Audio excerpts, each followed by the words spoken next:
Okay, let's get this started pretty quickly. So here we are. We are doing a review of the Yaesu FTM 400 and the Yaesu FTM 300. The Yaesu FTM 400 and 300. Now, yeah, we have the 100 here, and we have the 991 out for there. We're not gonna do anything on the 991, and we're only using the 100 as reference. But this is mainly going to be about the 300 and how it's different from the 400, and I guess how it's different a little bit from the 100 as well. So I got some handy notes here. The reason why I didn't want to do it right away, and if you want an unboxing of everything, you can look at that in a separate video that I put there. It's in my channel, and that'll show you an unboxing of both of them side by side, which will give you a comparison of what you receive with one and what you receive with the other. I'll spare you that in this video and just go over some of the things that I found while using both the radios here. Well, let's start with the FTM 300. The FTM 300 is a more newer radio than the 400. It's been around for a while, and I'll tell you some of the differences that I like about them, and that I think are different, and some of the similarities. Now, obviously, the similarities are they're both C4 FM radio capable radios. They're both dual band radios on the receive and transmit end, but they both do a lot on the receive end as well, such as airband, and you can look all that up on the site for all of the receive that they do. It's a pretty nice wide receive. But some of the difference is, let's hop right into the differences between both radios, right? Let's just get into it. And some of the differences you're gonna notice right away is probably the touchscreen. I wrote some notes down real quick just so I don't have to look that up or fumble between them. But the touchscreen is going to be one of the first noticeable differences. One, this baby is not a touchscreen, so and this one is. Now, with every difference, I want to say something about that because I've noticed some things. And excuse the beeping. This has an excellent APRS system. And that's what you hear beeping in the background if you hear that. Now, okay, yeah, the FTM 400 is a touchscreen model. The FTM 300 is not a touchscreen model, and that's great for when you want to put in frequencies pretty quick or you want to tag them to memory. The thing is with that is you end up with a lot of fingerprints on your screen. So if you don't like fingerprints on your screen, then and you're good with using the knobs or you want to use the buttons, then you want to go with 300. Why? Because even though the FTM 400 is a bigger monitor and it's touchscreen, the FTM 300 is a smaller monitor, but if you notice, the font sizes aren't that much smaller than what you get on the 400. You know, even if your vision is not that good, it's very, very clear. It's crisp. I almost find that the 300 screen is more crisp from all angles. You can move it from different angles, and you can see the 300 is definitely has a little bit more crisp to it. I don't know if it's because it's not a touch screen or whatever the case is, but right off the bat I noticed that it was very crisp, and it's crisp from all angles, every angle I look at it. So if you have it in your vehicle and it's off to the side, you're not gonna have a hard time seeing any of the screen at all. The screen is gonna be pretty clear. The other thing is that a lot of the buttons that you get on the FTM 400, I mean a lot of the touchable buttons that you get on the FTM 400, those are on the FTM 300 as hard buttons, are buttons you can actually press, that serve as multifunction buttons also, such as the F setup key or even the on-off button, which commonly is a lock button. Now, yeah, the on-off button is on both screens a hard press, but there's other buttons in there that like the A and B switch. You know, I guess you have to touch this to switch over to the A and B side, as over here you just hit A and B on it. Now I have it beeping and Basel and running all there because I'm running the GM. Now I hit the GM button, and that GM button will bring me over to the GM, is where you kind of don't think of it as APRS. It's more a local thing where it's just looking for other radios that are Yaesu, that are running digital, and it's also broadcasting your signal as well to other digital radios that use the fusion to tell them where they are, almost like APRS, but more direct for the radios and more antenna to antenna. For myself, I've used it a couple of times and never have connected with another radio. The calling frequency for that is 145.670. That's also the C4M calling frequency. So they say. It's just a group of people said, hey, this is a good frequency. It's not official, I guess, but the word around town or the word around the net is 145.670 is where you want to be at for kind of looking for other digital. It's like the DN, the digital network, or the digital calling frequency, if you will. So another thing is the FTM 300, and you're hearing this all over the net. It has two different outputs on it for audio. That makes it really a full duplex unit. Being that not just that, but they both have C4 FM on the top and the bottom, so that's a difference between the FTM 400 and the 300. You have the capability of having the FTM, the C4 FM digital running on top, and you can run it on the bottom. Now, what does that mean? If you have one, isn't that good enough? Well, sometimes you want to run APRS on the top and run digital on the bottom. Other things such as repeater mode, now you can put it in what they call crossband. I haven't done that yet either, and I don't know how well it works. So if you know that works well, comment below and let me know. I actually haven't gotten that far into the radio. I was more anxious to give the review and get one of these into the car and get more familiar with it in the car. So I went through the manual programming, and we'll go through that also, see the differences for entering in a different memory, if you will, or to tag it. Now also, with that being said, you have more tag space on the 300 than you do on the FTM 400, meaning you can put more characters into the name. And I know you're thinking, well, it's a small monitor. How many characters do you want to put in this little tiny monitor? Like I said, the font size isn't really, maybe 1 point or 2 points smaller than the FTM 400, and it's quite visible, even in I can take a couple of feet, a couple foot or two back, a couple of feet, and still see all the characters in the tag space. I can see not only the frequency, but on top of it, even though it gets a bit smaller, I can still see pretty clearly the name of the repeater that I have plugged in there, and then I have enough space on the side to write something like WB2NQV is in Mount Kip. So I have enough space to put all that in there, not just the repeater name, and sometimes that's useful. And it still squeezes in the rest of the things you might want to know inside there, such as the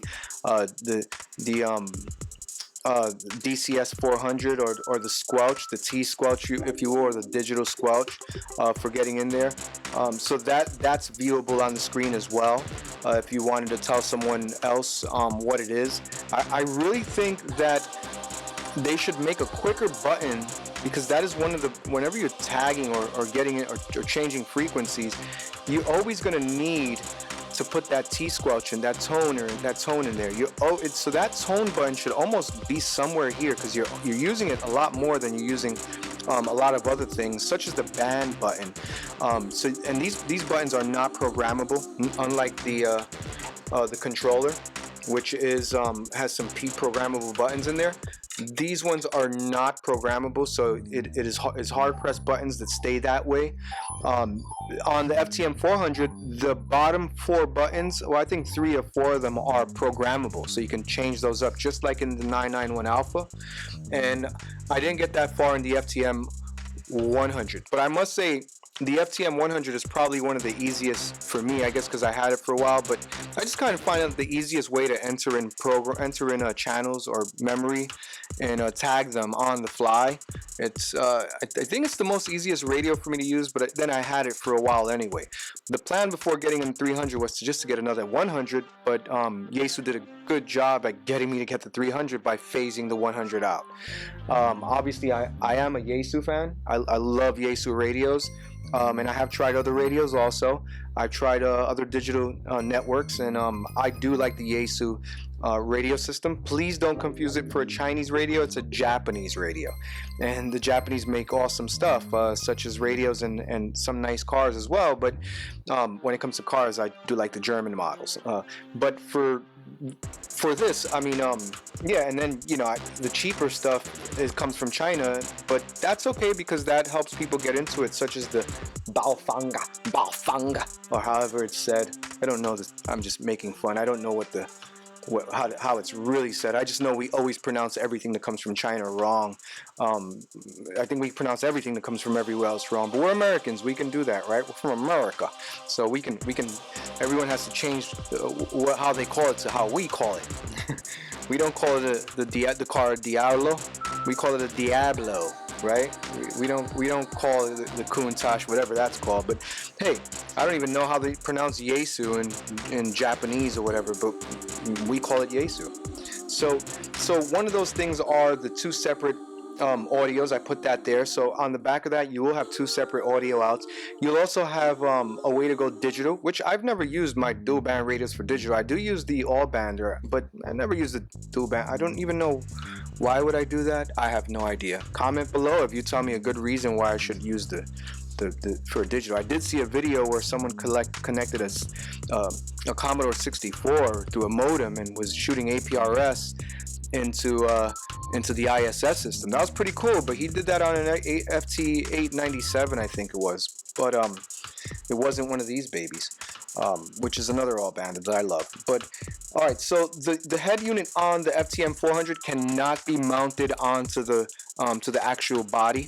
The FTM 300 can be mounted to the body, but I dismounted it. I don't think anyone who mounts the radios to the unit, everyone kind of puts it somewhere else or something like that. I guess people do it. I don't do it. I always love to have that cable that extends it and brings it out, because especially if I'm using it in the vehicle, and even if I'm not, I like to have it out here.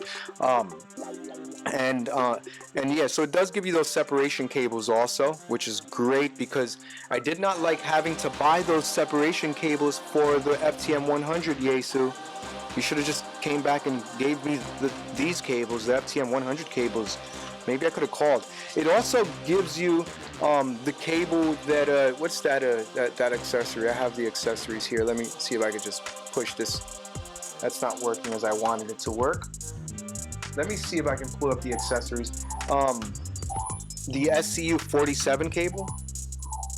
Yeah, I think that's the name of the cable. One of the cables, that cable comes with the FTM 300, which I thought that was pretty awesome.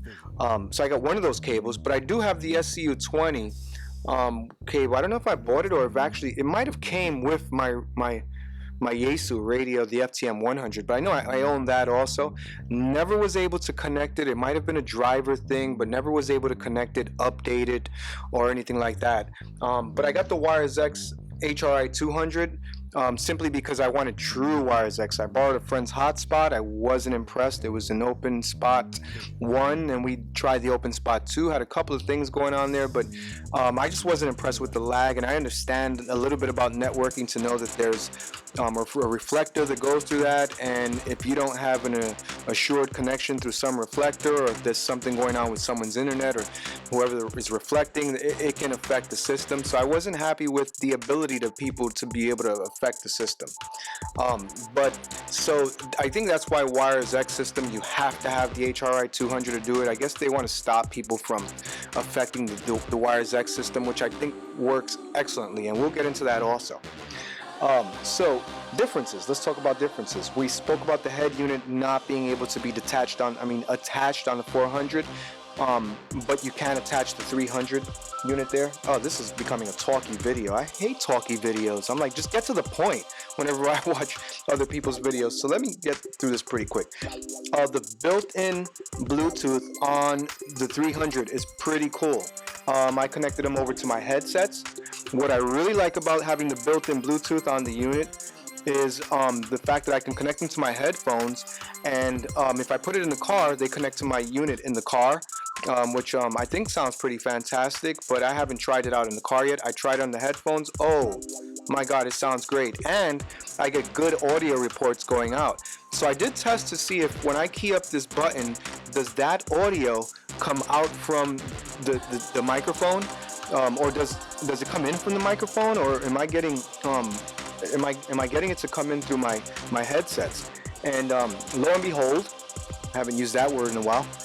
it does go through my headphones. So if you have a nice quality headphones that has good audio in, don't know if I would recommend the Yaesu headset. I haven't used them yet, the Bluetooth headset, but I haven't heard good stuff about it. I think they were just branded from another cheap headset. Shame on you, Yaesu. Yeah, so, but I do use my Bose headsets when the wife wants to watch TV and I kind of want to have it in my headphones. And what's good is I just hit that button over there and I don't have to have my mouth to the button. I can kind of be away from the microphone, and it does get the audio in. It gets my microphone from actually inside the headset. So I thought that was pretty cool that they did that, which means I can use Vox probably in my cars most likely, because that's I can adjust it so it doesn't pick everything up. I haven't checked the Vox out on it on my headset. So yeah, I'm definitely going to do that in the car though. But what I also did was I installed the Bluetooth unit inside the FTM 400. I wanted to get a real good comparison between both of them. So I installed it, connected the headsets to both. They both equally sound just as great. Audio reports going out are just fantastic as well. Like I said, you get some recording features on the FTM 300, which it just doesn't exist on the 400. I don't think there's a module you can get for it. I don't know if the FMS2 module is for that. I think that's just the voice module. Maybe there is a module. There probably is, most likely. Some module you can get in there to record. I think there is one for the FTM 100. I think the modules are all the same. I think. Don't quote me on that. But anyway, I did install the module inside of the FTM 400, and super easy install. I put it in my list there too, so if you scroll down my channel, you'll see how to install that. Very, very easy to do. Okay, someone just came through the Mount Kip. That's the radio I'm just tuned into there, so I'll lower that down. So yeah, really easy to use. The Bluetooth is real easy to use, and I'll bring you in towards this in a little bit and kind of go through the features right after I go to this little list here. The price, obviously, the FTM 400 is $150 or over $100 more, and then if you really want to equal it out, you're going to spend another plus $80 is what I paid, $75, $80 during this right now and this time. If you're watching this video years later, then it's probably going to be much cheaper, of course. The memory is just great on this radio. They both have a bunch of places to stick stuff in. The APRS works absolutely awesome on both. If you're really into APRS, I don't know, you might want to go with the 400 because it's easier to type things out a little faster and get your messages. But both of them have memory features for putting the APRS messages in there for quick reply. The 300 does have a variable cooling fan, which makes it much quieter. When you're in the car, it's kind of, I guess unless the car is off, these days every car has these auto off features anyway, where you come to a light and the engine shuts off. So I don't know if you're going to hear that fan on any of the models in the car. Usually we stick them underneath the seat or somewhere else, and then we run the wire up to the head unit. I went ahead and got the suction cup for this because I knew one of them was going to go into the car. Regardless, I took the FTM 100 out the car, and the FTM 100 is now a node that connects to my HRI 200. Please don't tell me about how I don't need the HRI 200 and I can use the node alone. I know that, but I have to upgrade it or update the firmware. I never did that, and it works fine the way it is. I think I spent like a 125 or something on the HRI 200. I'm not disappointed either. I know there's a bunch of things I can go do with the HRI 200 that I kind of have to go through that I probably can't do if I just had the node. If you know about some differences, let me know of why the HRI 200 is better. I don't need to know why I don't need it. I know why I don't need it already. So the APRS works well. The variable cooling fan works well. The FTM 400 is touchscreen. The 300 is not. You have better display options on the FTM 400, such as, and I'll go through each one individually when I swing this camera up closer to give you guys a better look. And the Bluetooth install on the FTM 400 is really easy. It's 6 screws, 4 screws on the top, not the ones that are speaker screws. Go check out the other video that I have there, and it'll give you a complete breakdown on how to use it. Well, those are my notes. Let's bring this baby in and see if we can get a closer view on this stuff over here. So I guess I'll just snap my fingers, and with the magic of editing, it'll be this close. So let's go. Flame it up. Okay, let's bring this thing back so we're getting a better view of that. Adjust the focus. And let's power these babies up and kind of see what we like about both of them and some of the differences between both of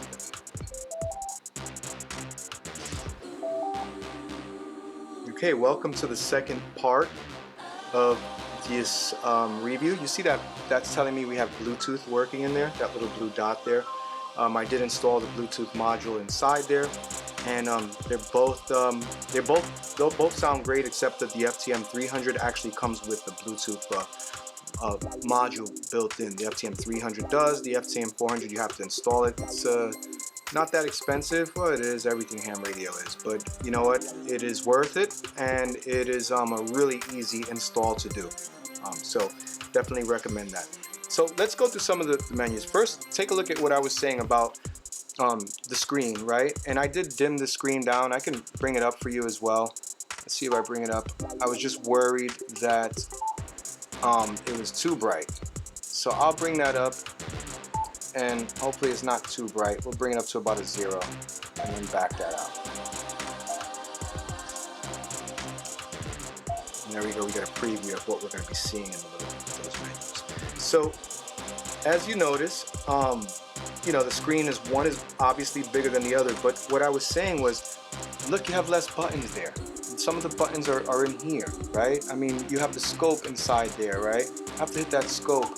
And not that it's a bad scope, they're pretty much the same, but take a look at this. And if I hit the display on this, I have that scope there that's a little more active. The scope there is really gonna work. And what I like about it is I have that narrow band scope there that's giving me activity on what's happening on the other bands that I have programmed in there, not just random bands. So that's telling me, hey, your other band over to your left that you have in memory and the other band over to your right that you have in memory, guess what? There's no activity there. You want to scroll around? You can kind of scroll through those bands there and see what's happening. And right now, all the bands that I have in there, I'm sorry, what I meant to say was all the frequencies that I have in there. All Starlinks worldwide. So all the frequencies that I have in there, saved memory frequencies, are coming up in that thing when I set it to narrow. I like that. I think it works a little better than the FTM 400, honestly. I mean, what do you think? Right? I mean, it looks nice, it looks crisp, but doesn't that seem a little more active? Like there's more things happening? That's just what I'm saying, that it's different. You might not be getting more by paying more, getting something with a bigger screen. The screen is a lot more clear to me as well, from my visual. I don't know what you're seeing there, but I think the screen is just a lot more clear. Now, let's go to a different display, right? With this one, the displays are a little weird. I'm gonna hold this down and nothing happens. Now, I'm gonna hit this display. Now, like I said, you have a little bit more better display options, right? Especially if you're traveling around the vehicle. I'm still decided which one I'm gonna put in the vehicle, but I am leaning a little more towards the 400. You know, most people say, hey, have the big screen at home. You know, so, you know, you got, oh, and by the way, this has a new 66 channel high sensitivity GPS receiver in it, and yes, it does work a lot better than the FTM 100. I mean, it is super snappy. It picks up its GPS signal real quick, and mind you, I'm in the house. I have layers between myself and satellites, and it is super snappy. I like it. I didn't like having to wait so long when I turn on my radio or the car for the FTM 100 to kind of figure out where I was. This one, a lot faster. The FTM 400, I don't know, honestly. I don't know if it's just as fast. So let me yeah, and look at that display. That's just beautiful. So when I do get a message like APRS, I can hit display and other things happen as well. Let's get it out of the display for this.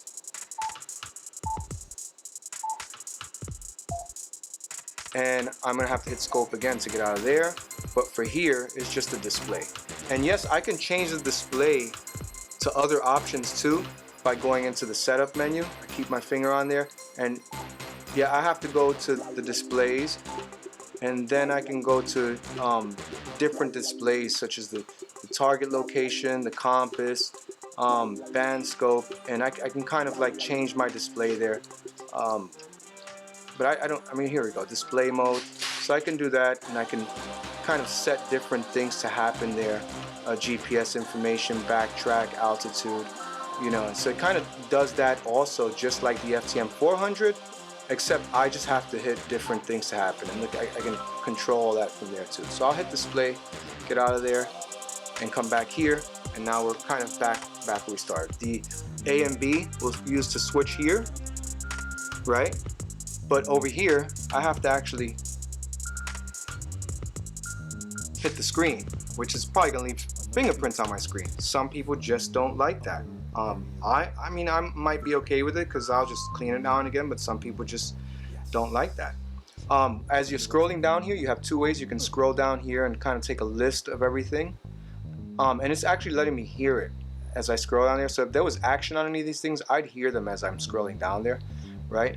The other way is I can hit display and kind of do it the way I like, where I can kind of visually view it and then go through there. Like I said too, you have more space for tagging there as well. So I'll just get back out of here. When you hit display, it mutes out the APRS, or the bottom, what you have on the bottom of your radio, the secondary radio. We do have a liner over the FM on the bottom, which shows that it's AMS. That's telling me that it's automatically going to switch between digital. If I went to another frequency there, or a repeater that did both, it would automatically switch over. On the 2 meter side, and both of them do all the same frequencies, or all the same bands.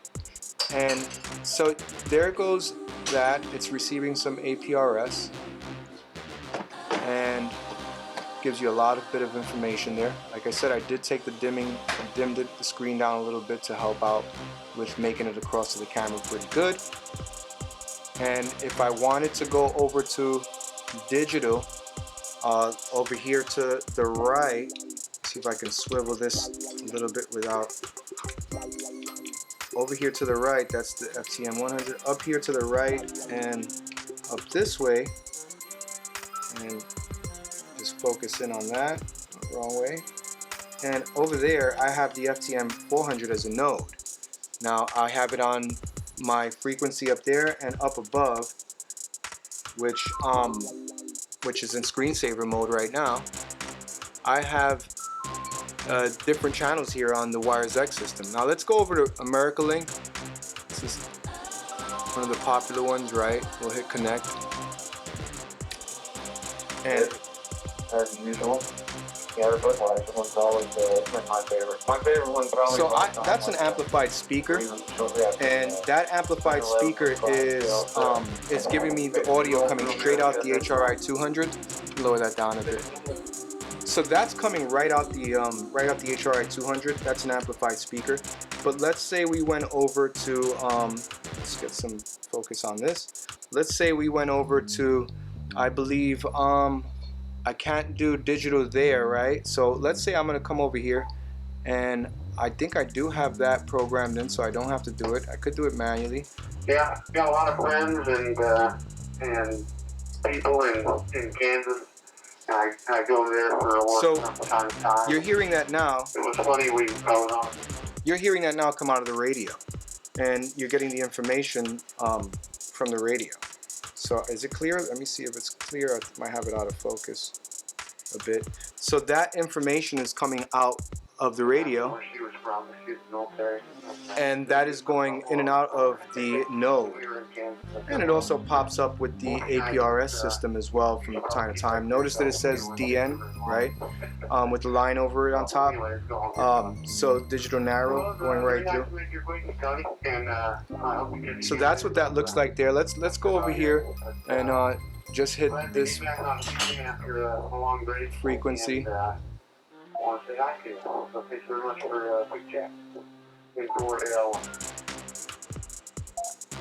And it's not going to pick up because I'm going to have to hit that button right here that says DN. And that way I can start picking up frequencies, pick up digital frequencies from there. No one's talking right now. How convenient is that? but I'll be the one to talk. So this volume, and these two right here will control the top part of the radio, volume and dial, and the volume and dial here will control the bottom part of the radio. Same thing as the FTM 300. The differences between them is that nothing, basically. They both split the radio up that way, but when you start going into different stuff inside of here, this dial could switch up to another variable function for you. So let's take a look at the menus. So I'm going to tap on that, and that's the quick menu. You know, you just give a short tap and they'll give you some quick menus. And for this one, I don't have that quick menu there.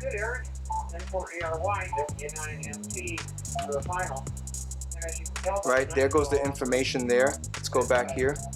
And there goes the information there. So you see what I mean by bigger display doesn't always mean more. I feel like I'm getting more information there, and I feel like I'm getting bigger, clearer, crisper information on the 300 rather than on the 400, regardless of it being a bigger screen. So, you know, watch it the way you're buying the radio and what you're buying it for. So I'll lower this volume down. So yes, that was an example I wanted to show you of the differences of when you're looking at the screen and you're thinking in your mind, I want the bigger screen, I want the more information from the 400. You're not actually getting more information on the bigger letters for everything. The only thing that's really big there right now is the frequency I'm on. All my information is actually a lot bigger on the smaller screen. So, you know, it's just something to think about. I can't get digital on the bottom screen of the 400. It only does digital on the top. Something to think about when you're trying to make a decision as to which one to purchase. More money and more expensive doesn't always mean more. For this, the more you're getting is just a bigger screen and a touch screen. But you know what? That might be beautiful for in the car or whatever.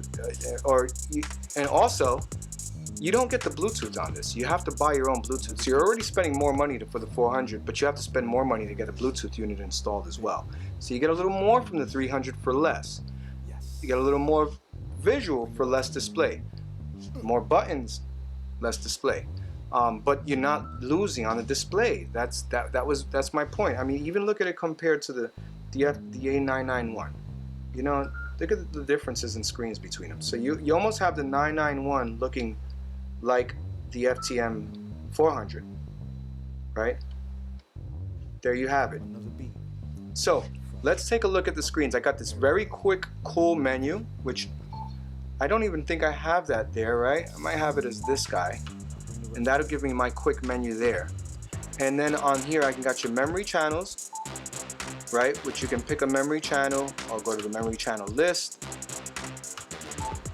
Right, and I have some memory channels on the bottom, and I can do some things with those memory channels too, such as edit them and so forth. I have my back button, I have my function, and what's really cool is that record feature. I like that a lot. You don't get that on the FTM 400. I hit record, it's only going to record when someone talks or when I talk. See that pause is paused right now? It's only going to record if someone says something. It doesn't record this, it only records audio when either you speak or someone speaks to you. There it goes. And oh, I'm recording it right now. That's great. I'm having a conversation with my wife, but I want to hear everything that happens in the net. I can go back to it later on. See if I was mentioned, or if someone's talking bad about me, or if I was mentioning something that, you know, that I kind of want to get back to on. So I can say, yeah, I heard you guys, I heard it on the replay, or whatever the case is. Or someone's signal report didn't sound good. I'm not sure if you can use it to play that back, but as soon as they stop talking on that, and I'll just put this up here. Okay, so thanks for putting back to my phone, Ray. So that I have playing up here. You sound like you're keeping yourself busy with this screen, and I hope everything is okay with your system on. So I won't hold you up, but I appreciate the call back, and I hope everything is well and keep safe and healthy. I hope you get your vaccination soon. We're scheduled for... right, and that's happening there, and I am recording that right there also. I hope it works out for you. Lock this in place. Right, so let's stop that recording right now. And it's just to stop that recording, I'm going to hit this button, go to function, and say stop.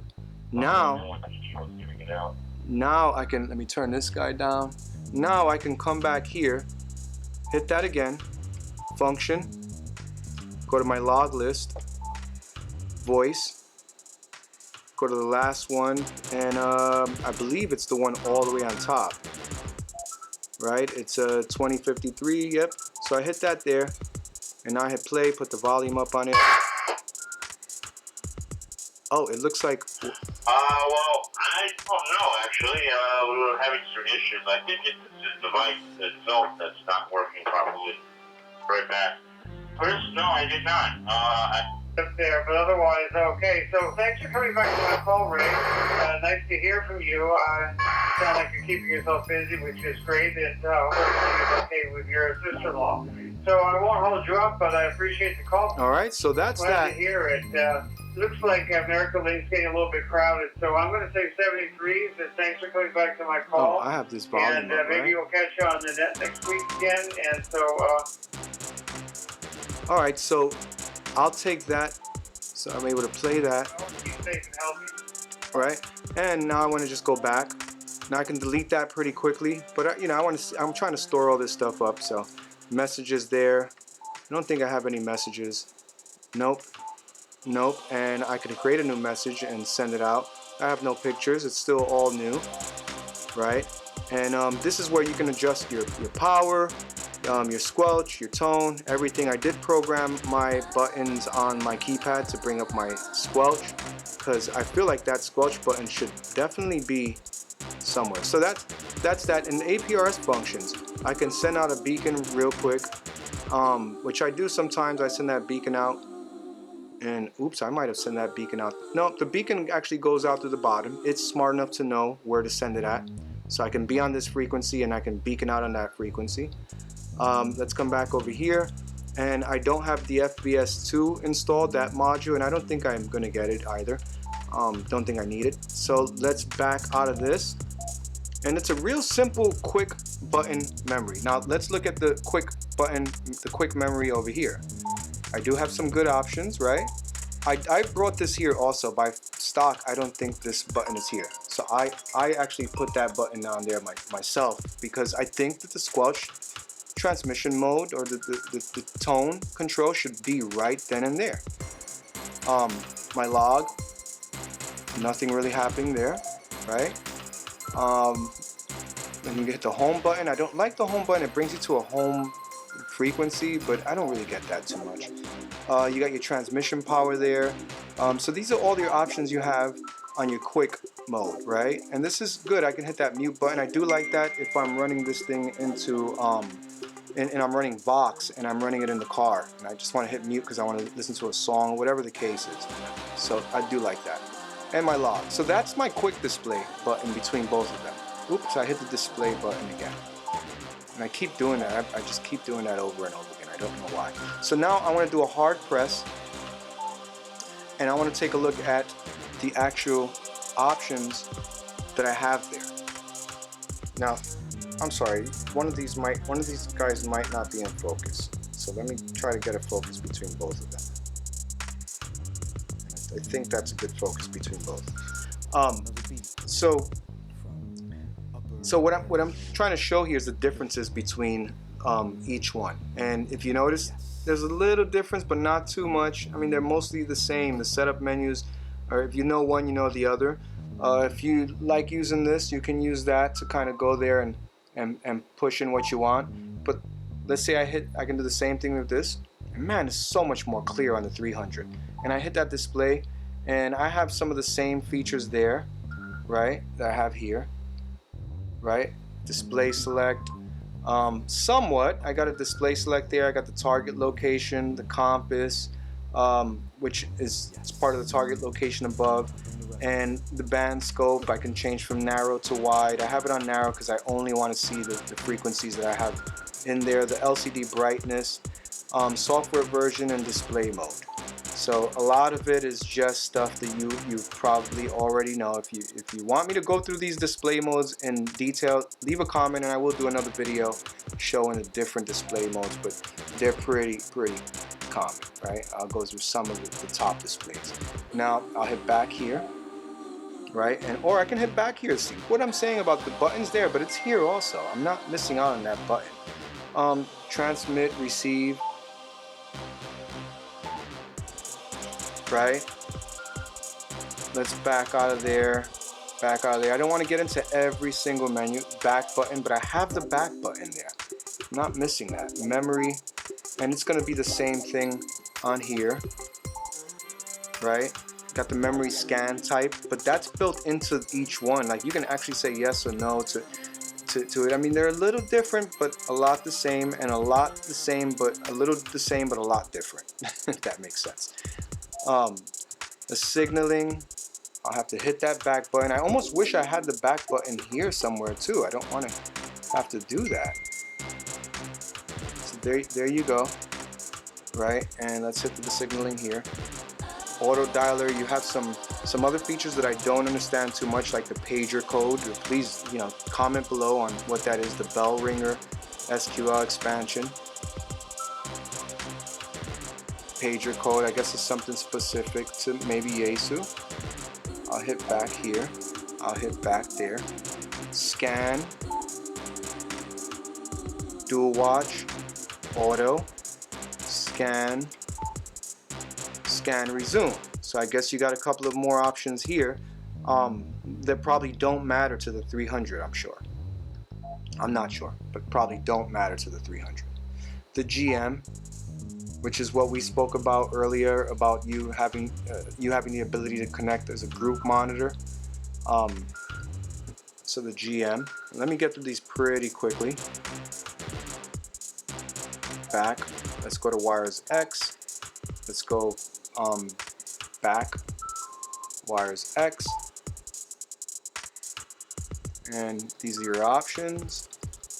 And these are your options here. Back, back. Love that hard press back button. Config, config. So a lot of them are the same, right? GPS. I like that you can switch that there, but that it doesn't really matter too much. The pairing. I did install a GPS unit in here, so got to hit the back button hard, the soft press. Now I don't like touching the screen if I don't have to. Here we go. That's the config. A lot of the same things you have there. Back. Data. I never used my data port for any of my UHF VHF radios. Somebody tell me why that's cool. And yeah, tell me how I can use that for fun, or what I do with that. I do use it on my other baby. Don't use it there. All right. On my 991 APRS, and APRS, I'm gonna have to do a whole video on that because I do like APRS. That is really cool. And I'll make a whole nother video on this on I don't know which radio, but I love APRS. It is really nice, and you can do so many things with it. It's a whole nother way of having ham radio fun. So I'll get into that. The SD card is all it is, just formatting it. I won't even get into that menu. The options, and then of course your Bluetooth setup, and so on and so forth. I did connect these to my Bose, and so not a big deal. USB camera, I don't have that. Call sign and clone, I won't get into that because who cares? That's just where you put your call sign in. It's, who cares what my call sign is? K2FIG for ID. There you go. So those are the menus between them both. I'll hit this menu, and let's check out being that we are on Wires X, let's go into the Wires X system on this. And so I'll hit that button there. Let's see what happens. If anything happens, there it comes back to me. And it could be busy, so I might not be able to change my own node up.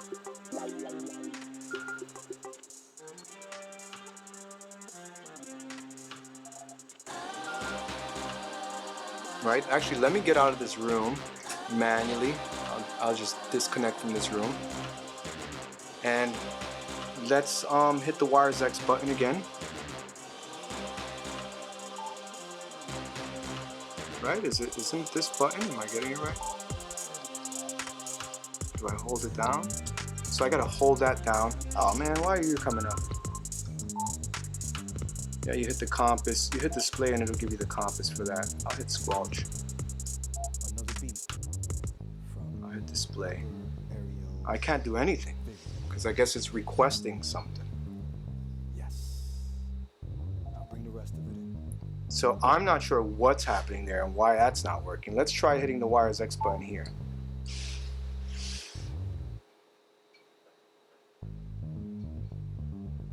And I think I know what it is. I think it's because I have that set in some sort of repeater mode and it's not in repeater mode on the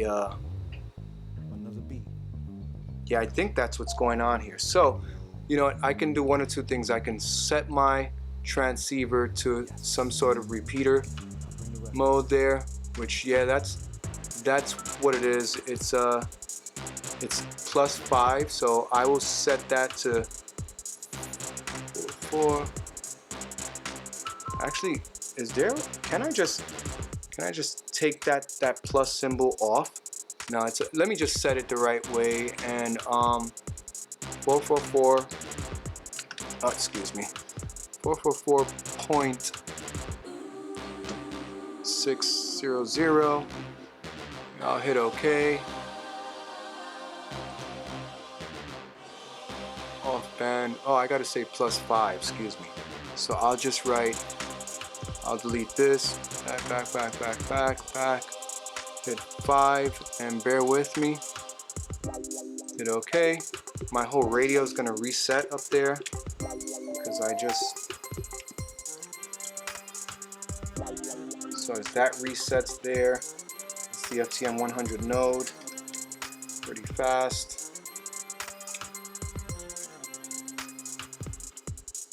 And let's try all that stuff we were doing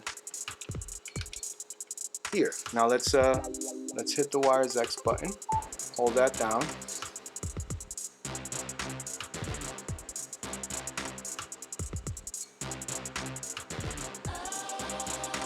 And nothing happens.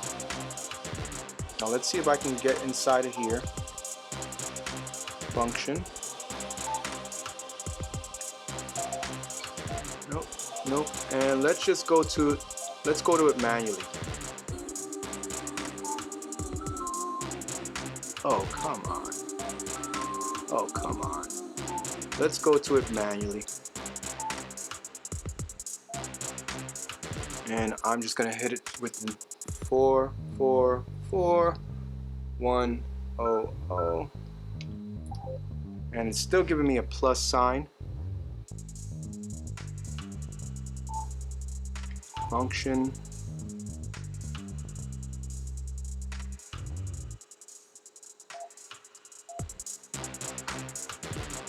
Nope, I'm gonna have to set this up properly to receive as a repeater in my transceiver. So 444.900, I don't have anything set. Let me see if I hit the reverse button on that. That might help. The uplink's gonna be 449.100, the downlink's gonna be 444.100. Let's see if I hit that.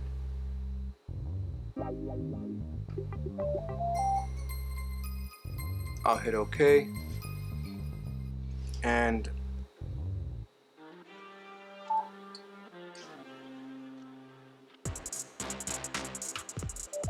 so there you go. And take a look at that.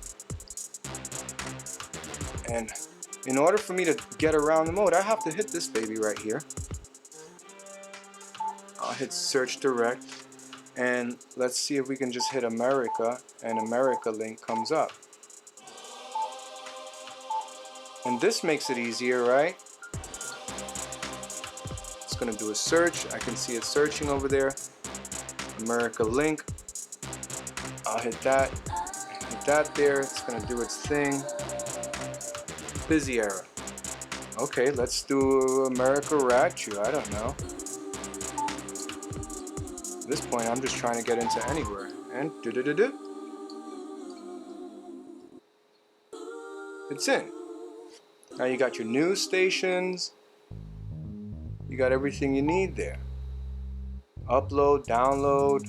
I don't know, I'll hit download. Is there any voices there? There's no data. Any pictures? I can hear everything clicking around. No data. Alright, let's hit back here. Let's hit back here. Back. A lot of touchscreen action. And let's go to, let's hit search and direct. Let's hit my node. 64222. And can I do it just like that? No data. Maybe I have to hit the number sign?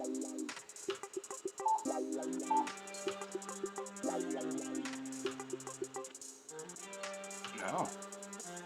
What about 54222? That's my actual node. No data. Weird. Maybe I have to actually hit something such as NJ-PA link. That's me. NJ-PA. Oops, I said BJ. Nobody wants. Well, I'm not going there. NJ-PA-link. That's my node. Let's see what it finds it.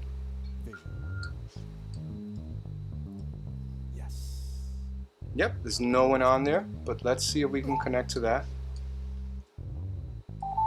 And connected. So pretty simple. Okay, I got no news or anything I want to upload, but now let's come over here and hit the DX button, the button here for. Do I just tap it once? I'm gonna hold it down. Nothing happens. Is it because of my display? Yeah, so it can't be in the display. There you go. And that's where I'm at now. We'll hit a search and direct. Let's see how it is to search here. And let's do a search for all. See what happens.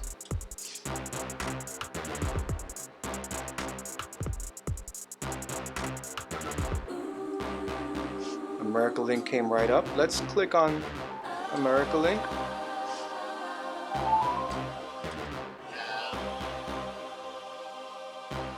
And